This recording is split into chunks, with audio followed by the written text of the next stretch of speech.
양념백기 신부라고 하면서 인사하겠습니다. 잘 오셨습니다. 잘 오셨습니다.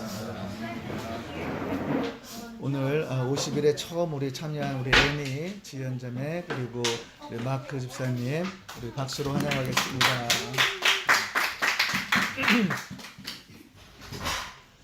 우리는 한 번만 와도 다 온 걸로 쳐주기 때문에 진짜 이렇게 감사한 것 같아요. 매일 예배자의 삶을 살고 또 하나님께 영광 돌릴 수 있는 이런 귀한 시간들이 있어서 얼마나 감사한지 모르겠어요. 나는 지금 땀 나는데 추워? 여기 그렇구나. 에어컨인데. 예. 조금만 있다가 끄라 그럴게. 덥지.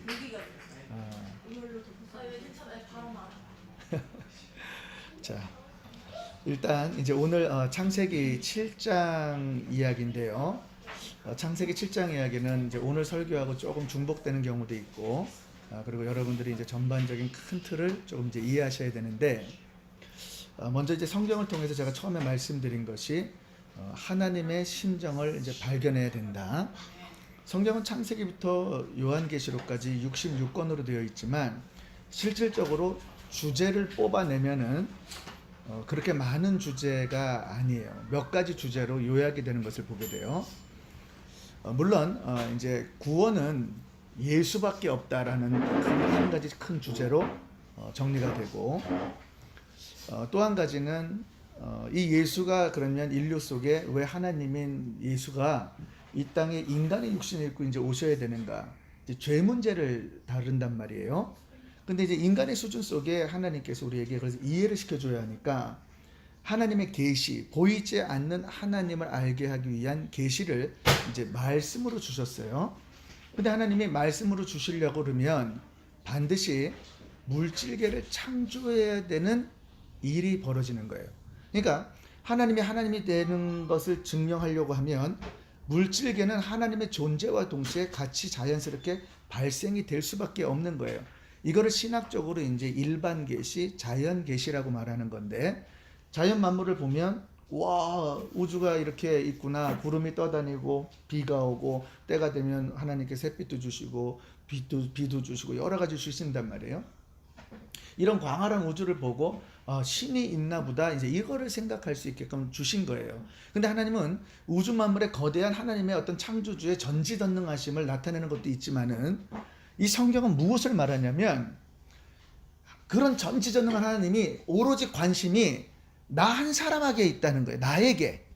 그거를 알아달라는 거예요. 그 심정을 우리가 이제 깨달아야 되는 건데, 그래서 말씀드린 대로 창세기 1장 1절에 나오는 엘로힘의 하나님은 광활하신 하나님, 아주 무서운, 어쩌면 그냥 우리 아버지 같은 하나님. 왜냐하면 뭐 너무나 이런 광활한 것을 지으시고 우리가 다가갈 수 없는 하나님이라고 보여지기 때문이죠. 그러나 그 하나님이 자신의 이름을 바꿔서 아담을 지으시고 1대1로 만나는 장면을 보여주신단 말이에요. 그러면서 이름을 엘로힘 야훼로 바꿔. 근데 이 엘로힘 야훼라는 말이 이제 뜻이 언약이라는 뜻을 가지고 있어요. 아버지와 자식 간의 관계 속에 언약, 약속을 맺고 하나님이 약속하신 그대로 이제 모든 것을 이루겠다라는 그 약속이 그 속에 있는 거예요.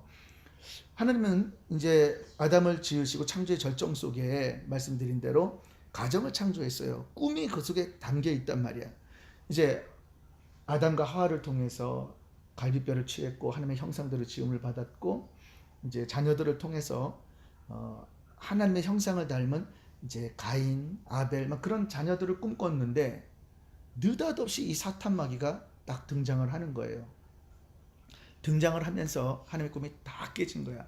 하나님하고 자녀의 관계도 깨어지고 그리고 교제도 사라지고 이제 다스리라고 다 주었던 우주 만물을 이제 두려움의 대상으로 섬기는 대상으로 전락되어 버리는 이제 이런 어려운 상황들이 벌어졌죠. 근데 하나님의 말씀은 이제 무엇을 얘기하는 거냐면 이제 오늘 본문의 핵심을 말하는 거예요. 오늘 본문의 핵심은 하나님의 말씀은 그대로 이루어진다. 그것을 믿음으로 하나님의 자녀들은 화합할 때 이루어지고 플러스 순종할 때 내 삶의 변화가 일어나는 것을 이제 보여주는 거예요. 그러면서 잠깐 정리를 하면 우리가 이제 7장까지 왔는데 이 창세기 7장 속에 이미 성경에 우리가 말하는 소위 말하는 조직 신학의 어떤 큰 주제들이 있는데 이제 그것이 이제 신론, 하나님이 누구냐, 정체성에 대한 이야기를 해주고 인간론, 나는 누구냐, 어떻게 창조가 되었고 무엇으로부터 창조가 되었고 또 하나님이 왜 창조하셨고 우리는 어떤 구성이고 그리고 어떻게 되어가는 것이고 그러면서 종말론까지 모든 것을 이야기하는 것을 보게 되죠. 그리고 하나님의 창조 속에 타락이 들어와서 거기에 이제 천사론, 뭐 마귀론, 뭐 이런 것이 이제 같이 다 복합이 되면서 이제 하나님께서 창조하신 것이 인간이 타락이 되니까 이것을 원래 창조의 모습대로 그대로 되돌려 놓기 위해서 구속사를 펼치는 거예요. 이 구속사의 가장 중요한 핵심 구절이 어디라 그랬어 제가? 창세기 13장 어디? 예, 여인의 후손인데 몇 절? 예, 15절. 예, 다 틀렸어요. 예, 15절에 이제 여인의 후손이 와서 사탄의 머리를 깨고 무서버리고 이제 하나님께서 예수 그리스도를 예표하신다. 자, 정리를 할게요. 아주 거창한 창조의 모습을 멋있게 보여주시고 그런 후에 하나님의 창조의 의도가 다 벗어나서 인간이 사단의 게임에 넘어가서 타락을 해버렸어.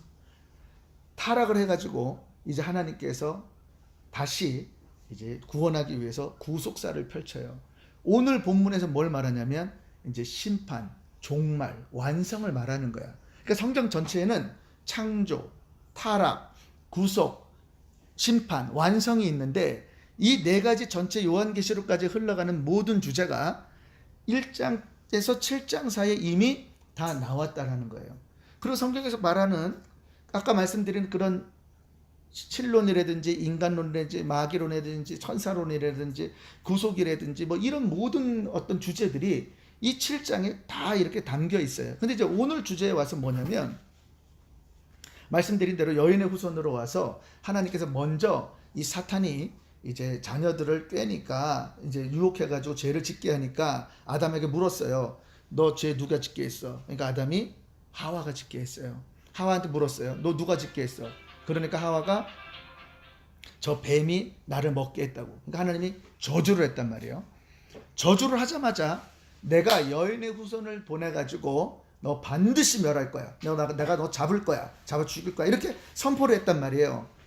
하나님이 먼저 유혹은 사탄이 했지만은 전쟁 선포는 하나님이 하셨단 말이에요.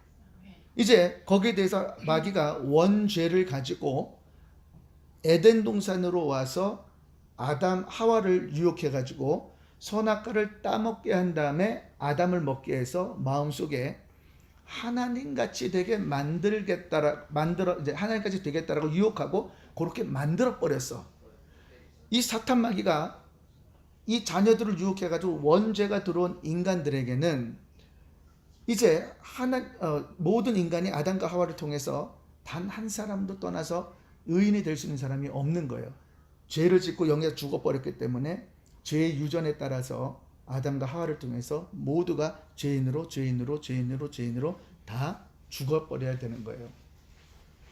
죄로 인해서 죽어야 되는 이 인류 속에 하나님의 긍휼하심과 하나님의 의가 이제 나타나는 거야.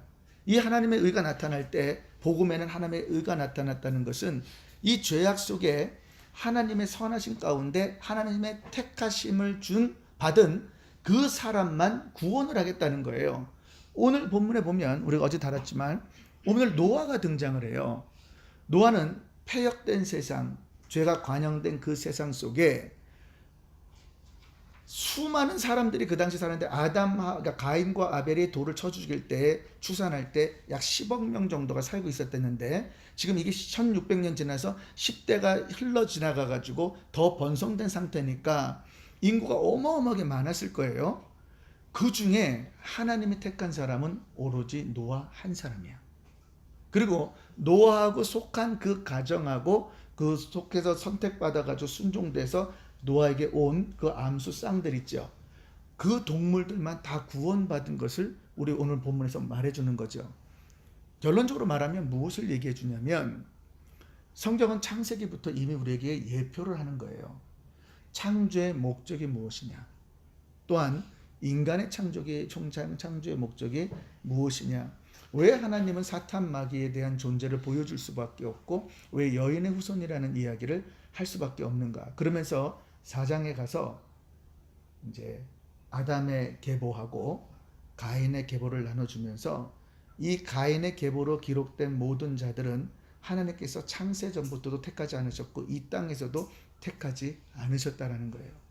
오직 아담의 계보, 족보에 들어간 그들만 내가 창세 전부터 그들을 택했고 그리고 나는 이들에게 복 주려고 작정했고 구원하기로 작정해서 내가 구원했다라는 거예요.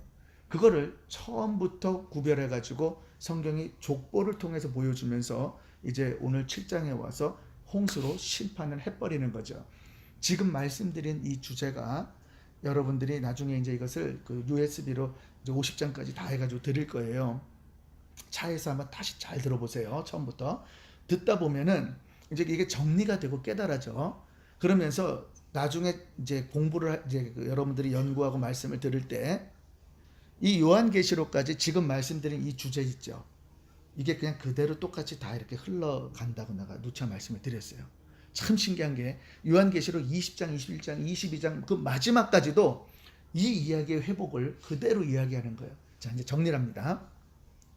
하나님의 말씀은 선포된 대로 되는 거야. 그래서 빛이 있으라 하시면 지금까지 빛이 있는 거야. 말을 걷어가지 않았어요.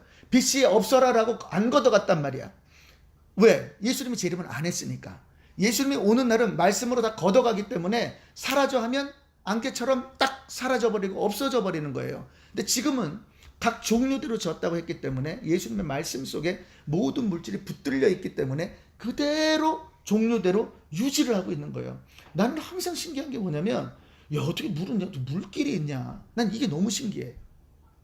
안 신기해 그죠? 아니 너무 신기해. 플라스틱은 어떻게 플라스틱이 이렇게 모이게 되냔 말이에요. 신기해요. 예, 신기하죠? 이런 반응을 좀 보여줘야지. 그래서 신기해. 잊어버렸어. 종끼리. 어? 종끼리. 종끼리.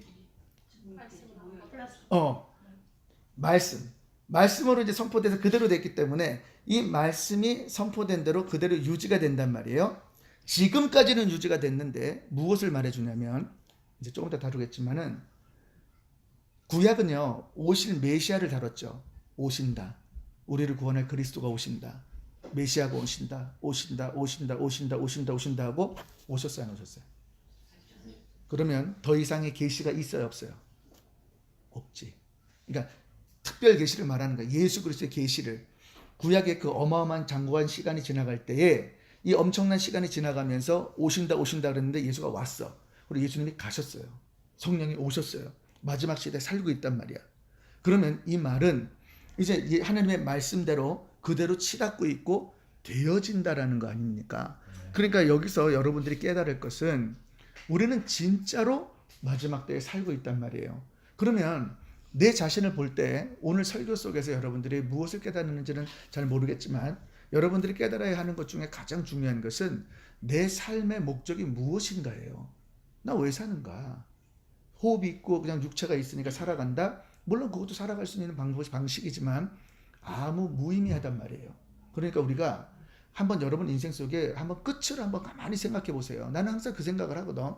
뭐 80, 90 언제 뭐 더 일찍 갈 수도 있지만 가게 될 때 내가 주님의 품에 안길 때에는 순간이기 때문에 후회되지 않는 삶을 살아야 되겠다고 자꾸 이렇게 생각이 든단 말이에요. 그래서 내 속에 있는 이 주님을 향한 사랑의 불꽃을 늘 일으키기 위해서 거기서 막 힘을 얻으려고 노력을 하고 막 이렇게 간단 말이에요. 그러니까 이제 저는 여러분들에게 다시 말씀을 하고도 도전시키고 싶은 것이 뭐냐면 시시한 사람들이 아닌데 자꾸 인생 속에 나를 국한시켜가지고 제한을 시켜서 나를 이렇게 자기 스스로를 묶어가지고 무능력하게 만들어 놓고 그냥 신앙생활에 꽂아놓은 보릿자루처럼 신앙생활을 해버린단 말이에요. 근데 이게 지금은 여러분들이 승리한다고 생각할지 몰라. 그러나 이것이 시간이 지나다가 나중에 보게 되면 정말 그것이 얼마나 한탄되어지고 후회되어지는 시간이 오는지 모릅니다. 시간은 무서워요. 저는 내가 내 나이를 봐도 지금 무섭고, 그리고 물론 죽는 거에 대한 것은 어차피 가는 거기 때문에 크게 두렵지는 않아요. 그러나 고통 없이 죽고 싶은 거는 인간이기 때문에 어쩔 수 없죠. 근데 주님이 분명히 그의 나라를 구하고 있기 때문에 우리는 승리할 수 있고 분명히 하나님의 영광 속에서 쓰임 받는단 말이에요. 그러니까 여러분들이 인생 속에 나를 향해서 이 예배 가운데 은혜를 받아야 되는데, 은혜를 받으려고 작정만 하면은 말씀을 깨닫고 은혜가 임하게 되고, 은혜가 임하면 반드시 성령께서 우리에게 깨우침을 주세요. 우리 사실 이제 보면 이제 우리 마크 집사님이 이제 유럽을 갔단 말이에요. 근데 유럽을 간 것도 사실 속에서 여러 가지 생각을 했을 거야. 선교를 가야 되는데 여행도 하고 싶고, 여행을 간다 그러면 안 보내줄 것 같고, 그러니까 이제 머리가 막 돌아가는 거야. 머리가 막 돌아가다가 재윤 집사님한테 내가 선교 가니까 얼마나 기특했겠어. 세상에 남편이 선교를 간다 그러니까 이게 웬일이야, 이거 시키지도 않지, 지 말로 막 얘기해가지고 간다 그러니까. 맞지? 근데 그 마음도 사실은 가만히 돌아보면 예배 속에서 깨달음이 있었기 때문에 간다고 했던 말이지. 안 그러겠어요? 내가 물어본 내가 잘못이야. 자, 그래서 정리를 합니다. 이제 오늘 제가 드린 말씀의 맥락이 오늘 이 본문에 그대로 담겨 있기 때문에 미리 이제 이해를 시키기 위해서 그렇게 말씀을 드린 거예요. 오늘 본문에 이제 노아가 등장하는데, 아까 말한 대로 예배자의 삶을 사는 모습을 우리에게 보여줘요. 자, 우리 창세기 1장부터 12장 한번 교독할게요. 7장 1절부터 12절 보세요. 여호와께서 노아에게 이르시되 너와 내 온 집은 방주로 들어가라. 내가 이 세대에 내 앞에서 의로움을 내가 보았음이니라. 너는 모든 정결한 짐승은 암수 7씩, 부정한 것은 암수 2씩을 내게 취하며 공중의 새도 암수 7씩을 취하여 그 씨를 온 지면에 유전케 하라. 지금부터 10일이면 내가 40주야를 땅에 비를 내려 나의 지은 모든 생물을 지면에서 쓸어버리리라. 노아가 여호와께서 자기에게 명하신 대로 다 준행하였더라. 홍수가 땅에 있을 때에 노아가 600세라. 노아가 아들들과 아내와 자부들과 함께 홍수를 피하여 방주에 들어갔고, 정결한 짐승과 부정한 짐승과 새와 땅에 있는 모든 것이 하나님이 노아에게 명하신 대로 암수 2씩 노아에게 나와 방주로 들어갔더니 7일 후에 홍수가 땅에 덮이니 노아 600세 되던 해 2월 곧 그 달 17일이라. 그날에 큰 기쁨의 샘들이 터지며 하늘의 창들이 열려 40주야를 비가 땅에 쏟아졌더라. 하나님이 내가 비를 내려서 심판할 거라 그랬어요. 120년을 기다렸어. 120년을 기다린 후에 그 긴 세월 속에서 하나님의 말씀대로 된 것을 성경에서 보여주는 거예요. 비가 왔어요, 안 왔어요? 왔고 심판이 이뤘던 거지요. 물로 심판하신다. 물로 심판하신다. 그런데 보통 믿음이 아닌 거야. 어떻게 120년 동안 믿냐고. 저는 아무리 생각해도 대단한 것 같아. 그리고 가족들이 같이 배를 막 짓고 있는데 세상에 150m, 그 다음에 폭이 25m, 높이가 15m가 되는 이 어마어마한 방주를, 축구장 한 배 만만한 이 방주를 지으는데 120년 동안 톡탁 해가지고 이거를 잣나무로 짓고 역청을 바르고 칸을 짜고 층을 만들고 창 하나 요만한 거 내가지고 어떻게 그걸 계속 만들고, 키도 없고 노도 없고 아무것도 없는 것을 가지고 만들어가지고 주님 바라보는 믿음이 얼마나 대단하냐고요. 잘 교훈 얻어야 돼요. 하나님의 말씀은 그대로 되어지고, 이 말씀을 현재 우리 삶에 적용시키면은 말씀을 믿는 자들이 순종하게 될 때 그대로 이루어진다는 거야. 저는요, 믿음하면 그래도 내가 내놓으라 할 집사 중에는 내가 넘버 원이라 가지고 자부심을 가졌던 사람이었거든요. 지금은 내가 좀 많이 약해졌어요. 근데 예전에 보면 지금의 한 10몇 배 정도 이렇게 막 아주 열정을 가지고 나가면 했던 것 같아. 근데 이렇게 목사가 되니까 이게 더 이렇게 잘 안 돼요. 근데 집사 때 보면은 누가 나를 봐도 일칠 사람처럼 보이는 거야. 영주권도 없지, 아무것도 없지. 그런데도 불구하고 아주 자신 있게 펑펑 터지고 말하고 다니고, 그러면서 막 믿음 가지고 하고 예배 제일 앞에 들어가서 막 아멘 아멘 하지. 모든 게 막 그냥 다 감사하고 다 될 것처럼 믿어지는 거예요. 그리고 순종을 하는데 우리 김 목사님이 이상하게 내가 말씀드린 대로 나만 보면 돈을 달라고 그래. 지금도 사람들이 나만 보면 돈 달라. 나 진짜 이상해. 돈도 없는데 자꾸 나보고 돈 달라. 근데 어쨌든 이제 그 헌금을 하라고 말씀하실 때 우리 아내하고 둘은요 항상 그것을 아멘으로 받아들였어요. 근데 제가 그 간증하만 했지만은 이상하게 돈을 조금만 모아가지고 속으로 확 기뻐가지고 이거를 뭐로 하고 싶으면은 이제 우리끼리 막 웃고 있다가 갑자기 목사님을 만나면 너무 기쁘니까 근데 목사님이 우리가 꼭 얼마 있는지를 알아. 그래서 꼭 그 중에 80%를 딱 말씀을 하세요. 그것도 신기해요. 어떻게 그렇게 그럴 수 있냐고. 가진 돈이 예를 들어 10,000불이면 8,000불을 얘기한다는 거예요. 그러니까 너무 신기하잖아 그게. 그래도 10,000불을 좀 그러니까 그 돈을 남겨준 게 감사한 거 아니야. 그런데 순종하고 싶지 않을 때가 한 번 있었어. 언제냐면 이제 이태리에 그 성교관을 진다고 헌금을 하라 그러는데 돈이 이제 필요하다 그러시는 거예요. 그래서 저희 가정한테 얘기를 하셔가지고 하는데 속으로 막 오랜만에 돈을 진짜 다 드리고 모았는데 이걸 또 드려 이제 이러니까 막 갈등이 막 생겼죠. 그런데 그때 누군가가 그 이태리 선교사님이 조금 이렇게 검증이 안 된 분이다 이렇게 얘기를 해주셨어요. 나중에 결과적으로는 헌금을 다 했지만은 그게 잘 못 돼가지고 이제 이게 잘 못 되게 됐어. 근데 그때 막 그런 마음이 있었지만은 이제 순종을 했어요. 그러고 나서 얼마 있다가 이제 그 얘기를 듣게 된 거야. 헌금한 게 이게 다 이렇게 잘 이상하게 돼가지고 다 날라가게 됐다. 이런 얘기를 이제 듣게 된 거죠. 왜냐하면 저희 가정에 한 사람들이 아는 분들이 얘기를 해주니까. 근데 그때 제가 어떤 생각했냐면 그거는 그분 몫이고 나는 나의 몫이다라는 거예요. 그러니까 지금 무슨 이야기를 하냐면 말씀이 선포되어져 가지고 여러분들이 그 말씀을 들었을 때에 그 말씀 속에 그것을 믿음으로 화합하는 것은 나예요. 근데 주님이 가장 기뻐하시는 것이 순종할 때 그 믿음의 역사를 우리에게 보여준단 말이에요. 노아가 구원받을 수 있었던 것은 하나님의 말씀을 그대로 믿었어요. 그리고 120년 동안 순종했습니다. 믿음 플러스 순종을 했다고. 그 순종 가지고 구원을 받게 되는 것이고 축복을 받아 누리게 되는 거지요. 그리고 구원 속에 초청을 받는 말씀을 들었기 때문에 그는 120년 동안 복음을 전하고 조롱당했지만은 결국 구원받은 자들은 노아의 가정밖에 없다라는 거예요. 즉 정리를 하면 교회 외에는 다른 구원이 없어요.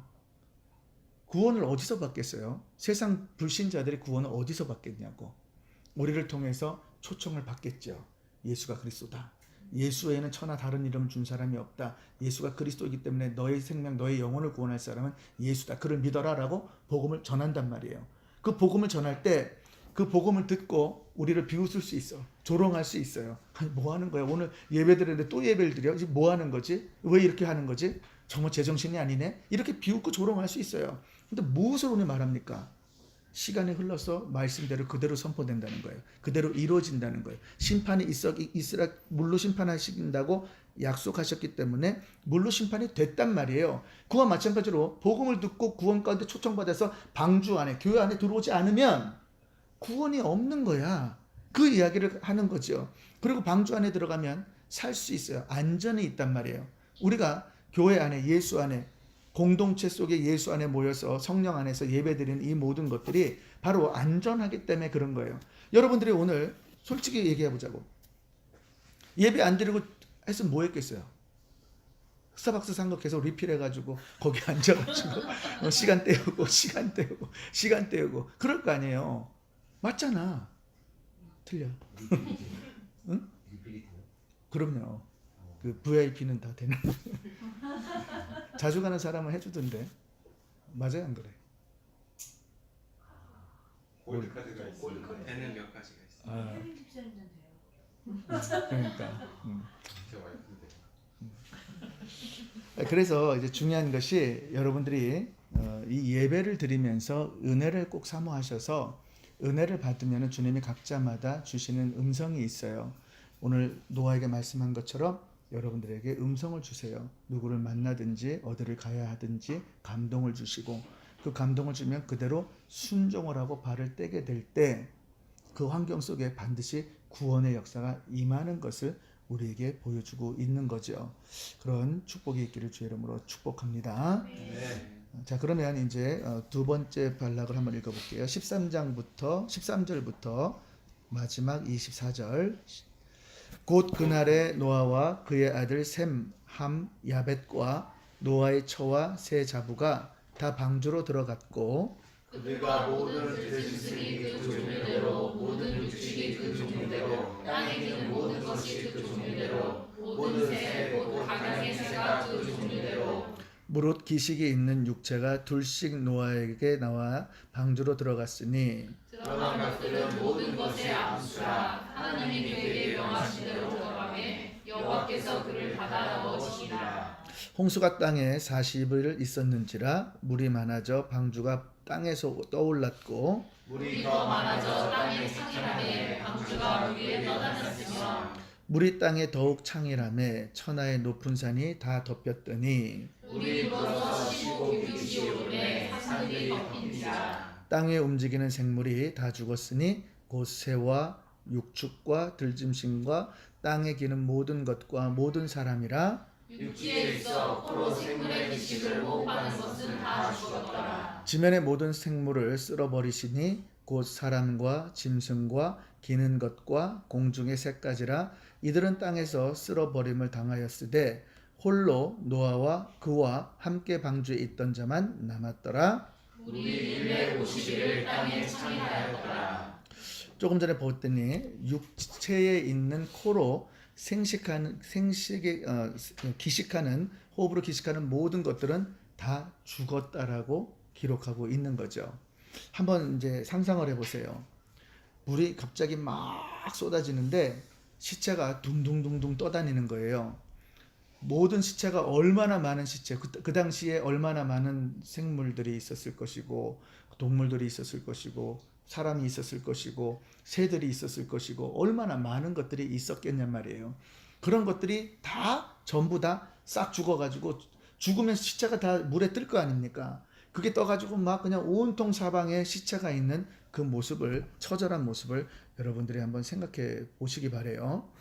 여기서 무서운 심판을 보여주는데 주님은 우리에게 그 얘기를 해주는 것도 있지만은 어쩔 수 없는 불신자들의 이 지옥 생은 이제 우리에게 처절한 삶 속에 나중에 분명히 우리에게 눈앞에 현실적으로 나타날 때가 분명히 올 거예요. 그러나 예수를 믿은 우리들은 그렇게 되지 않는다는 거예요. 방주 안에 구원이 임했기 때문에 이미 우리들에게는 생명이 동시에 있다라는 거예요. 즉 심판은 하나님께서 세상을 멸하는 것이 있지만 동시에 공존하는 것이 새 생명이 함께 있다라는 거예요. 종말은 조해져 있고 모든 것은 끝은 나지만은 이 끝에 우리에게 주시는 것이 무엇입니까? 바로 새 생명인 줄을 믿습니다. 그래서 진노에는 하나님의 긍휼이 있다라고 말하는 것이 하나님이 진노하실 때 지금 내 삶 가운데 환경 속에 내가 죄 때문에 하나님께 질책도 받고 내가 때로는 어려움도 당하지만 그 속에 하나님의 어려움을 주시고 진노하시는 그 모든 과정은 나를 새로운 과정 속에서 꺼내내서 나를 회복시키기 위한 하나님의 사랑의 손길이란 말이에요. 그러니까 우리가 조금만 묵상을 하면 야 어떻게 나 같은 게 구원을 받아가지고 주의 종이 되고 어떻게 정말 우리 아내 같은 분이 구원을 받아가지고 제 아내가 되고 그렇게 될 수가 있겠어요. 얼마나 감사한 일들이야. 아멘. 아멘. 아멘. 네. 아멘 하셔야죠. 이렇게 삽니다. 예, 그래서 심판이라는 단어를 보면 미시파트라는 단어를 썼는데 이 뜻이 의, 법이라는 뜻을 가지고 있어요. 근데 법이라는 건 무서운 거지만은 법이 있으므로 윤리를 지키고 도덕을 지키는 것처럼 우리가 윤리적으로 살아갈 때도 법이 있기 때문에 그래. 율법이라는 게 있기 때문에 기준을 알게 된 거예요. 그러니까 이 심판이라는 게 있기 때문에 우리는 그 속에서 하나님의 사랑을 우리가 알게 되는 거죠. 그런데 오늘 본문에 보면 이제 노아가 600세 되던 때에 샘물이 막 터졌다 그랬어요. 어마어마한 물이 쏟아지는데 이게 장장 얼만큼 쏟아진 건가? 여기 보면 흑암이 깊음 위에 있다 그랬는데 창세기 처음에 흑암이 깊음 위에 있다는 거하고 이 흑암의 깊음 있는 원어가 같은 단어를 쓰고 있는 것을 보게 돼요. 완전히 쏟아졌을 때 혼돈한 세계가 되어진 건데 어떻게 되는 거냐면 하늘에서 물이 막 쏟아질 때 땅에서 지진이 일어나고 이제 할 때 지진이 일어나면 낮은 곳이 높아지고 높은 곳이 낮아지면서 지각 변동이 일어나죠. 그러면서 기포 같은 것들이 막 이제 올라오면서 해일이 일어나고 그러면서 이 이제 그 기후가 변화가 되기 시작해요. 그러면서 하늘에 있는 물들이 막 쏟아져 내려왔는데 40일 동안 쏟아졌는데 물이 성경에서 15규빗이 올랐다 그러는 거예요. 이 15규빗이 몇 메타냐면 7메타야. 근데 어디서부터 7메타냐면 땅에서부터 7메타가 아니고 가장 높은 산이 우리가 그 현재 있는 그 지구의 가장 높은 산이 8,000m예요. 8,000m. 8,000m에서 7cm가 올랐다는 거예요. 죄송합니다.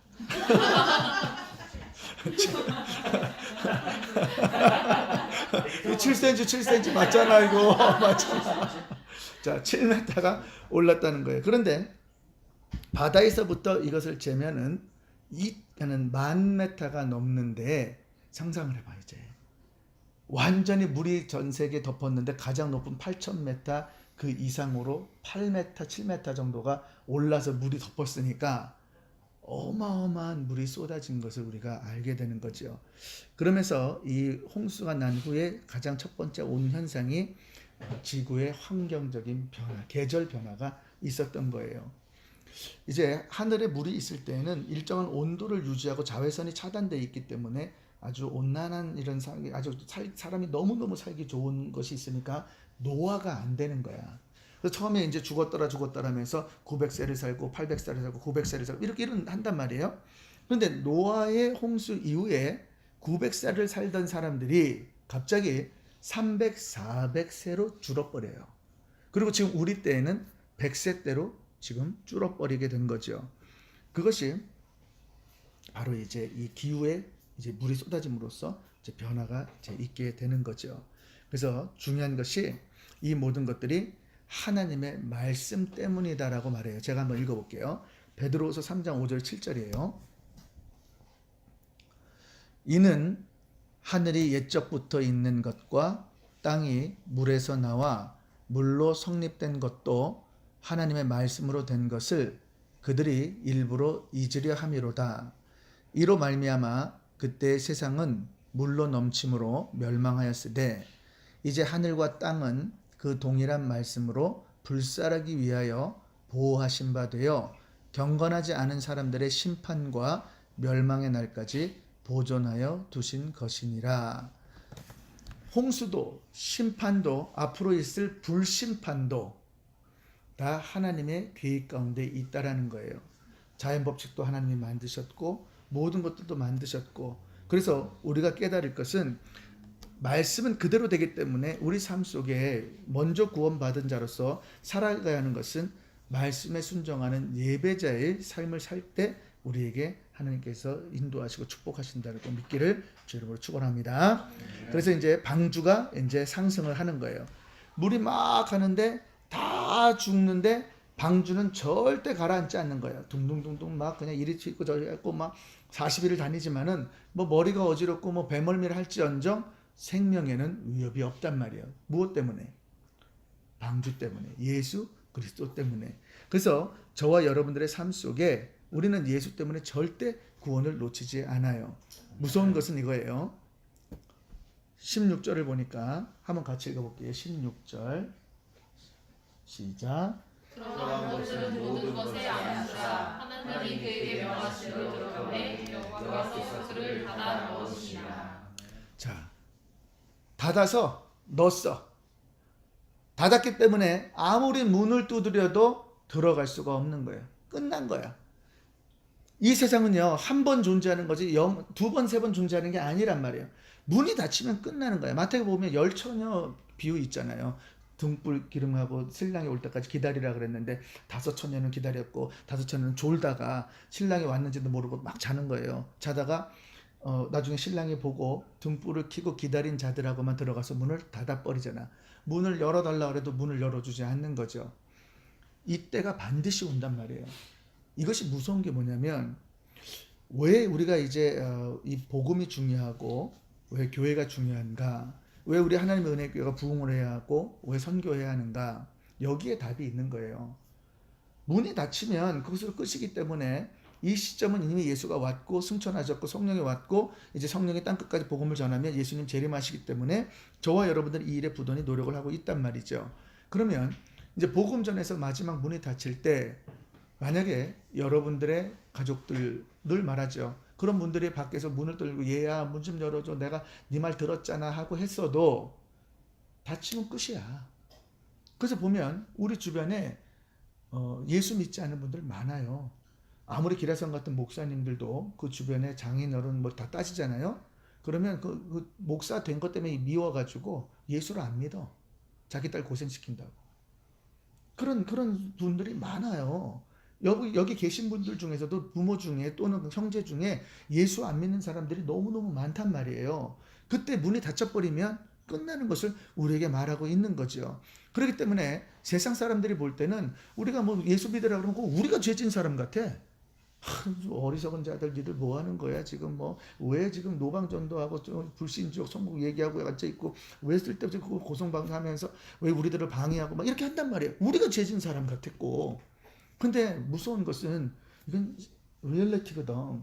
현실이고 실체란 말이에요. 그러니까 여러분들이 깨달을 것이 정신을 바짝 차려야 되는 게 50일의 기적 속에 여러분들이 만약에 주변에 예수 믿지 않았다. 그럼 복음 전해야 된다니까. 왜 자기가 복음을 못 전하는지 난 이해를 못하겠어. 여러분들이 복음을 전할 때 그때 비로소 구원에 임하게 되는 거죠. 저는 처음에 이제 은혜를 받고 진짜 이게 참 신기한 게 있어요.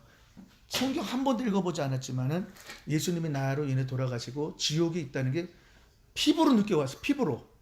그러니까 정신이 바짝 든 게 이제 부모님이었죠. 그래서 기도해가지고 이제 아버님 극적으로 이제 구원 받으셨고 어머니 4년 동안 하는데 지금도 전화 오시고 하시는데 참 감사한 것은 어머니가 교회를 너무 열심히 다니시는 거야. 정말 감사하게.